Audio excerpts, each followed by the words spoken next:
প্রিয় শিক্ষার্থী বন্ধুরা, তোমরা সবাই কেমন আছো? আশা করি তোমরা সবাই ভালো আছো।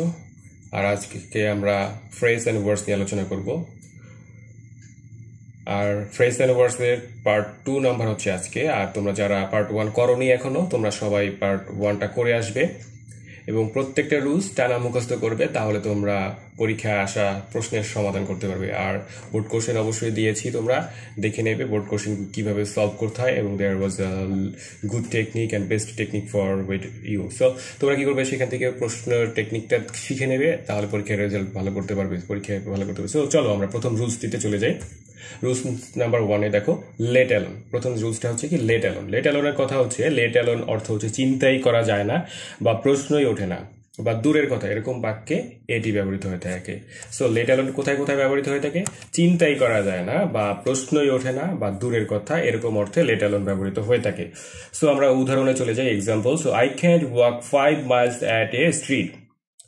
So let alone 10 miles. আর আমি একটা না কি করতে পারি না, 5 মাইলই হাঁটতে পারি না, 10 মাইল তো দূরের কথা। সো যখন এখানে তোমার দূরের কথা বলবে, যে 5 মাইল দূরের কথা, আমি 10 মাইল কিভাবে হাঁটবো, তখন এখানে দেখো লেট অ্যালোন কথাটা বসতে হবে। So Nila can't cook rice let alone curry. Nila ভাত রান্না করতেই পারে না, তার তার আবার তরকারি রান্না কিভাবে করবে? সো চিন্তাই করা যায় না, তাই না? নীলা ভাত রান্না তো দূরের কথা, তরকারি রান্না চিন্তাই করা যায় না। নেক্সট নাম্বার 3 নাম্বার হচ্ছে, he can not even pass in the third division. He can not even pass in the third division, let alone in the first division. সে এমনকি তৃতীয় বিভাগেই পাস করতে পারে না, প্রথম বিভাগ তো দূরের কথা, অর্থাৎ সে থার্ড ডিভিশনই পাচ্ছে না, তাহলে ফার্স্ট ডিভিশন কিভাবে সে পাবে? তো দূরের কথা। সো এই ক্ষেত্রে আমাদের কি করতে হবে? লেট অ্যালোন ব্যবহার করতে হবে। সো নেক্সট নাম্বার হচ্ছে কি, what does look like. Next নাম্বারটা হচ্ছে কি, হোয়াট ডাজ লুক লাইক অথবা হোয়াটস ইট লাইক, অর্থাৎ হোয়াটস ইট মানে কি, what is it like. So এটার ব্যাখ্যাটা এরকম হবে, কোনো কিছু দেখতে কেমন বা কিসের মতো। এটার বাংলাটা হচ্ছে যে কোনো কিছু দেখতে কেমন বা কিসের মতো, এরকম অর্থ প্রকাশ করতে এই ধরনের হোয়াট ডাজ লুক লাইক বা হোয়াটস ইট লাইক ব্যবহার করতে হয়। আর যেহেতু এটা প্রশ্ন করে, সেহেতু এটা ইন্টারোগেটিভ এবং শেষে আমাদের কোশ্চেন পদক বসাতে হয়। সো এক্সাম্পলটা হবে এরকম, what does a ghost look like. What does a ghost look like. একটা ভূত দেখতে কিসের মতো? সো যখন কিসের মতো প্রশ্নটা করে, তখন আমাদের কি বসাতে হবে? What does a ghost look like. So next number, what does an elephant look like. তাহলে একটা হাতি দেখতে কিসের মতো? যখন একটা হাতির কথা বলা হচ্ছে, দেখো কিসের মতো, এই কিসের মতো দ্বারা কথাটার পরিবর্তে আমাদের কি বসাতে হবে? What does. সো আমাদের এরকম বলবে, dash an elephant look like, তাহলে একটা হাতি দেখতে কিসের মতো, এরকমই তো হবে। সো নেক্সট নাম্বার 3 নাম্বার আছে, দেখো, what does the Taj look like. Taj Mahal দেখতে কেমন বা কিসের মতো?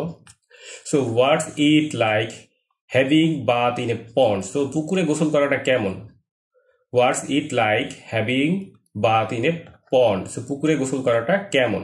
সো দেখো, হোয়াটস ইট লাইক, তারপরে eating pithas in a winter morning. So what's it like eating pithas in a winter morning. শীতের সকালে পিঠা খাওয়াটা মানে কেমন বা খেতে কেমন লাগে, এই ধরনের যদি কেমন বা কিসের মতো এই ধরনের প্রশ্ন করলে, তখন আমাদের কি করতে হবে? হোয়াটস ইট লাইক বসাতে হবে, এবং আবার কি এখানে হোয়াট ডাজ এটাও বসাতে হবে। সো সেন্টেন্স বুঝে আমাদের এটা স্পেসিফিক ভাবে বসিয়ে দিতে হবে। সো দেখো, what, so would you mind. তো আমাদের এখন দেখো নেক্সট নাম্বারটা হচ্ছে would you mind. Next number যে রুলসটা আছে, উড ইউ মাইন্ডের বাংলা হচ্ছে কি, আপনি কিছু মনে করবেন কি। উড ইউ মাইন্ড এর অর্থ হচ্ছে কি, আপনি কিছু মনে করবেন কি। এটা সাধারণত কি করতে হয়? খুব ভদ্রতা, কার্টিসি জাতীয় কাউকে যখন আমরা বলি, তখন এটা কি করতে হবে? আমাদের ব্যবহার করতে হবে। সো অনেক সময় কারো অনুমতি পেতেও আমরা এই ফ্রেজটা ব্যবহার করি, উড ইউ মাইন্ড। তো এটা যখন অনুমতি বুঝাবে, তখন আমাদের ভার্বের সাথে কি বসাতে হবে? আইএনজি বসাতে হবে। সো আমরা কয়েকটা উদাহরণ দেখি। Would you mind talking a cup of tea with me. আমার সাথে 1 কাপ চা খেলে কিছু মনে করবেন কি, মানে কাউকে বলছে যে আপনি যদি আমার সাথে চা খান, তাহলে কি কিছু মনে করবেন? So would you mind taking a cup of tea with me. তাহলে আপনি যদি আমার সাথে চা খান, তাহলে কি কিছু মনে করবেন? So would you mind if I sit beside you. আমি আপনার পাশে বসলে আপনি কি কিছু মনে করবেন? দেখো এই যে এখানে আপনি কিছু মনে করবেন। So would you mind if I sit beside you. So next number হচ্ছে, would you mind lending me your pen. আপনি কি আপনার কলমটা ধার দিলে কিছু মনে করবেন? So would you mind opening the door. দরজাটা খুলে দিতে কিছু মনে করবেন কি? So next number, instead of, next number হচ্ছে কি ইনস্টেড অফ অথবা ইনলাই অফ। ইনস্টেড অফ অথবা ইনলাই অফ, ইনস্টেড অফ বা ইনলাই অফ এর অর্থ হচ্ছে পরিবর্তে। আবার ইনস্টেড অফ বা ইনলাই অফ এর অর্থ হচ্ছে পরিবর্তে। তো এই যে যে রুলসগুলা তোমরা কি খুব টানা মুখস্থ করে রাখবে, না হলে কিন্তু এক্সাম হলে তোমরা অ্যান্সার করতে পারবে না। সো এর সাধারণ সেন্টেন্সের মাঝখানে বসে, এটা মনে রাখতে হবে, সাধারণত সেন্টেন্সে কোথায় বসে, মাঝখানে বসে, ইনস্টেড অফ বা ইনলাই অফ। সো দেখো, he took biography in lieu of elective math, সে বায়োলজি নিয়েছিল কিন্তু ইলেকটিভ ম্যাথের পরিবর্তে, অর্থাৎ সে ইলেকটিভ ম্যাথ না নিয়ে বায়োলজি নিয়েছে। তো he took biology in lieu of elective math, সে বায়োলজি নিয়েছিল ইলেকটিভ ম্যাথের পরিবর্তে। পরিবর্তে কথাটা যখন বসে তখন দেখি আমাদের মাস জিওলজি বসাতে হবে ইনলাই অফ। সো দেখো নেক্সট নাম্বার হচ্ছে they went to market instead of joining the party, অর্থাৎ তারা মার্কেটে গিয়েছিল পার্টিতে যোগ দেওয়ার পরিবর্তে। সো এখানে দেখো, এখানে তাবা, কিন্তু আসলে এটা তাবা না, এটা তারা। এটা তো ফন্টটা যখন এডিট করা হচ্ছে তখন এটা নষ্ট হয়ে গেছে। So they went to market instead of joining the party, so তারা মার্কেটে গিয়েছিল পার্টিতে যোগ দেওয়ার পরিবর্তে। পরিবর্তে কথাটার জন্য ইনস্টেড অফ বসেছে। Instead of studying he only watch TV, so পড়াশোনার পরিবর্তে সে শুধু টিভি দেখতো। সো পরিবর্তে তো, so they ate rice in lieu of bread, so তারা রুটির পরিবর্তে ভাত খেয়েছিল। সো নেক্সট নাম্বার হচ্ছে কি as soon as, next number হচ্ছে কি as soon as. So as soon as এর অর্থ হচ্ছে যেই বা যখনই। অ্যাজ সুন অ্যাজ এর অর্থ হচ্ছে কি যেই বা যখনই। এরা দুই দিকের ক্লজ সাধারণত টেন্সে মানে একই টেন্সের হয়। এরপরে যে দুই দিকের ক্লজটা, ডান পাশের ক্লজ বা বাম পাশের যেটাই বলো তোমরা, দুইটা ক্লজ থাকবে, দুইটা ক্লজের টেন্সটা কি একই রকমের হবে। সো অ্যাজ সুন অ্যাজ এর বাংলা হচ্ছে কি যেই বা যখনই। মুখস্থ করতে হবে যে অ্যাজ সুন অ্যাজ মানে কি যেই বা যখনই। সো নেক্সট নাম্বার উদাহরণে যাই, example. So as soon as the teacher entered, অর্থাৎ as soon as the teacher entered the class became silent, যেই বা যখনই শিক্ষক ক্লাসে প্রবেশ করলেন ক্লাসটা কি হয়ে গেল, নীরব হয়ে গেল। সো যার কারণে যেই বা যখনই, এর প্রধান কারণ হচ্ছে অ্যাজ সুন অ্যাজ বসবে আমাদের। যেই বা যখনই যখন কোনো কিছুকে ব্যবহার করবে তখনই আমাদের কি করতে হবে, অ্যাজ সুন অ্যাজ বসাতে হবে। So as soon as he saw me he ran towards me, যেই সে আমাকে দেখলো আমার দিকে দৌড়ে আসলো। যেই বা যখনই সে আমাকে দেখলো সে আমার দিকে দৌড়ে আসলো। So as soon as he saw me he ran towards me. Next number, as soon as he went out the rain started, যখনই বা যেই মাত্র সে আমরা বাহিরে গেলাম, যেই মাত্র বা যখনই আমরা বাহিরে গেলাম বৃষ্টি শুরু হয়ে গেল। So as soon as he started the news she started crying, যখনই সে খবরটা শুনলো সে কাঁদতে থাকলো বা শুরু করলো। he got a good job as soon as he completed his MSc, সে একটা ভালো চাকরি পেয়ে গেল যখনই সে MSc শেষ করলো, অর্থাৎ MSc শেষ করার সাথে সাথে একটা ভালো চাকরি পেয়ে গেছিল। the train left as soon as we reached the station, ট্রেনটা ছেড়ে দিল যখনই আমরা স্টেশনে পৌঁছাইলাম। ট্রেনটা ছেড়ে দিল যখনই আমরা কি করলাম, স্টেশনে পৌঁছাইলাম। so no sooner had then, scarcely had when, hardly had when. So no sooner had then, scarcely had when, hardly had when. So উপরের ফ্রেজগুলোর অর্থের দিক দিয়ে অনেকটা কি একই রকম। এই যে তিনটা phrase, no sooner had then, scarcely had when, hardly had when, এই জিনিসগুলো কিন্তু তোমরা সবাই কমপ্লিটিং সেন্টেন্সে পাবা। তো তোমরা ভালো করে মুখস্থ করলে কমপ্লিটিং সেন্টেন্সে যখন যাবা তখন কিন্তু কষ্ট হবে না, তোমরা সবাই পারবা। সো এরা প্রত্যেকেই নেগেটিভ অর্থ প্রদান করে। স্কার্সলি হ্যাড বা হার্ডলি হ্যাড এর সাথে, এই যে দেখো স্কার্সলি হ্যাড বা হার্ডলি হ্যাড এর সাথে চাইলেই বিফোরও বসানো যায়। তাহলে চাইলে কি বসানো যায়, বিফোর বসানো যায়। সো আমরা তাহলে এক্সাম্পলে যাই। Let's go to example. So no sooner had I reached the station then the train left, so আমি স্টেশনে পৌঁছাইতে না পৌঁছাইতে ট্রেনটা ছেড়ে দিল। সো পৌঁছাইতে না পৌঁছাইতে একটা নেগেটিভ একটা চিহ্ন আছে, দেখো যে এখানে পৌঁছাইতে না পৌঁছাইতে আমি হাইলাইট করে দিয়েছি, তোমরা সবাই দেখে নেবে এটা। So no sooner had I reach the station then the train left, so যার কারণে এখানে আমাদের নো সুনার হ্যাড বসেছে।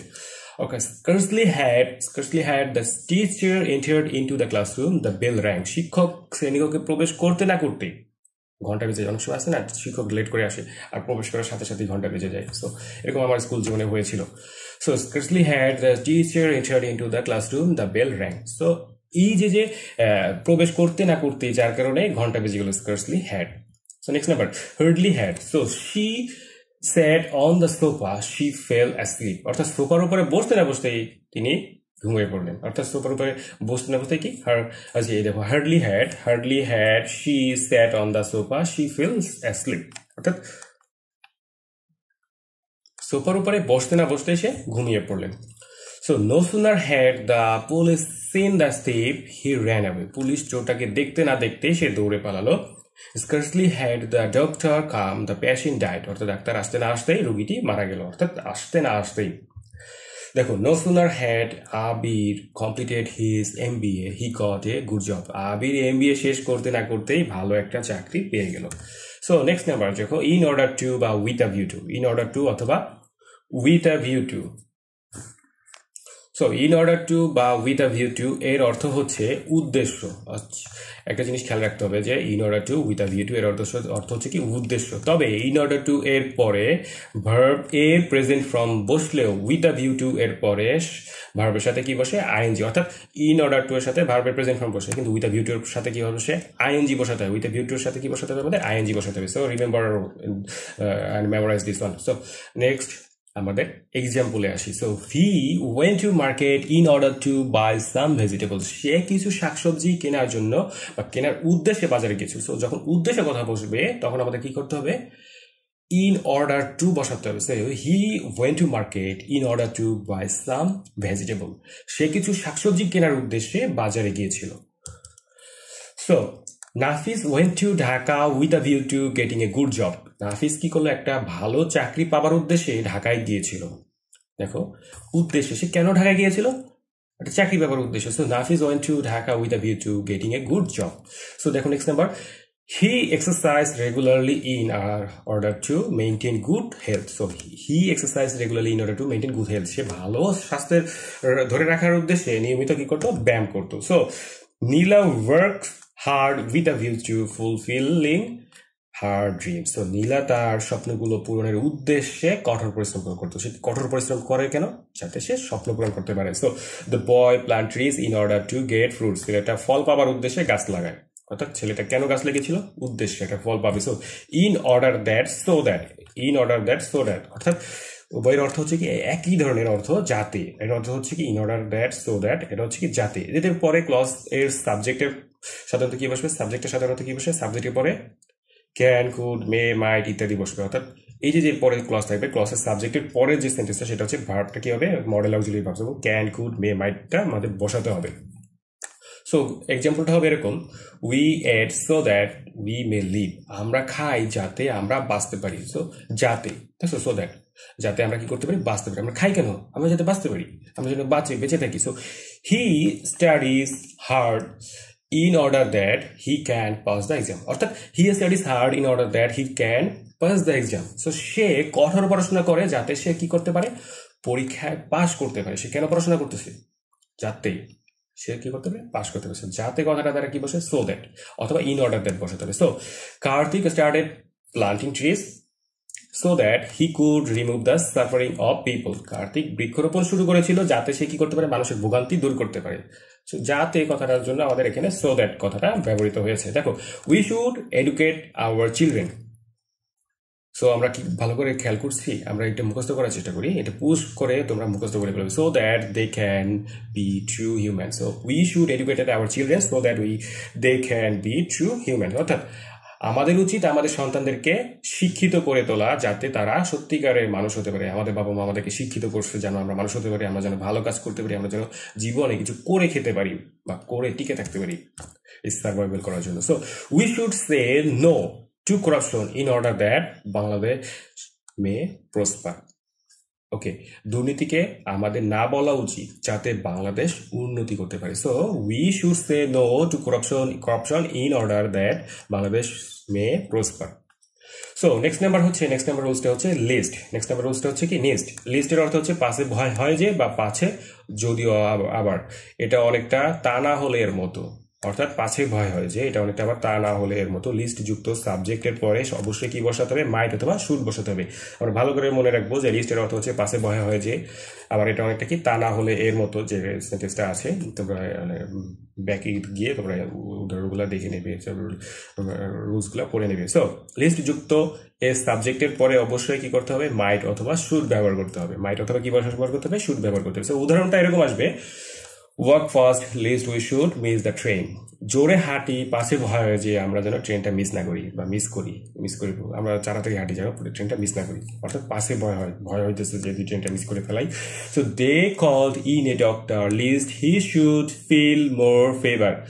তারা ডাক্তারকে ডেকেছিল পাশে ভয় হয় যে তারা জ্বর আরো বেড়ে যায়, তার জ্বর কি হয় আরো বেড়ে যায়। They called in a doctor lest he should feel more fever, অর্থাৎ তারা ডাক্তারকে দেখেছিল পাশে ভয় হইতেছিল যদি জ্বরটা আরো বেড়ে যায়, তার জন্য কি করতেছে রিস্ক না নিয়ে তারা কি করতেছে ডাক্তারকে ডেকে আনতেছে। The old man walk slowly lest he should fall down. বৃদ্ধ লোকটি আস্তে হাঁটতে আস্তে হাঁটে, পাছে ভয় হয় সে যদি পড়ে যায় বা পড়ে যাবে। বৃদ্ধ লোকটা একটু কোনখানে হাঁটতেছে। The old man walk slowly lest he should fall down, অর্থাৎ বৃদ্ধটা আস্তে আস্তে হাঁটতেছে যাতে সে পড়ে না যায়, পাছে ভয় হয়।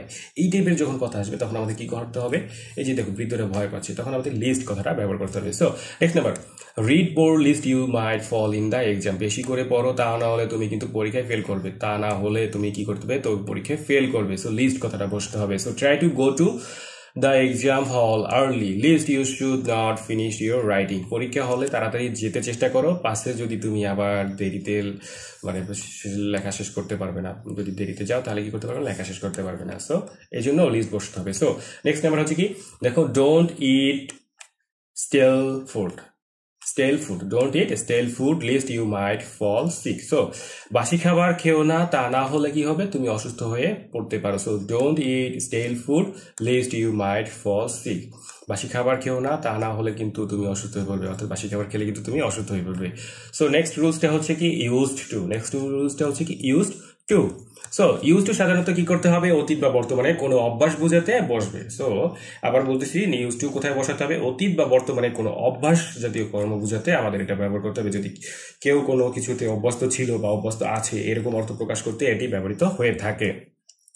এক্ষেত্রে অতীতের কোনো অভ্যাস বোঝাতে স্ট্রাকচারটি এরকম, সাবজেক্টটা হবে এরকম।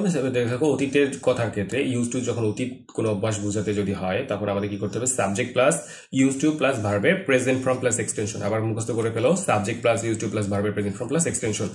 কিন্তু বর্তমানে কোনো অভ্যাস বোঝাতে স্ট্রাকচারটি এরকম যে সাবজেক্ট প্লাস এমইজার প্লাস ভার্বের প্রেজেন্ট ফর্মের সাথে আইএনজি প্লাস এক্সটেনশন। আর সাধারণত প্রেজেন্ট ফর্মের সাথেই ভার্বের আইএনজি হয়ে থাকে। সো আমাদের এক্সাম্পলগুলো হবে এরকম, মাই father use to drink tea in the afternoon. আমার বাবা বিকেল বেলা চা খেতে অভ্যস্ত ছিলেন।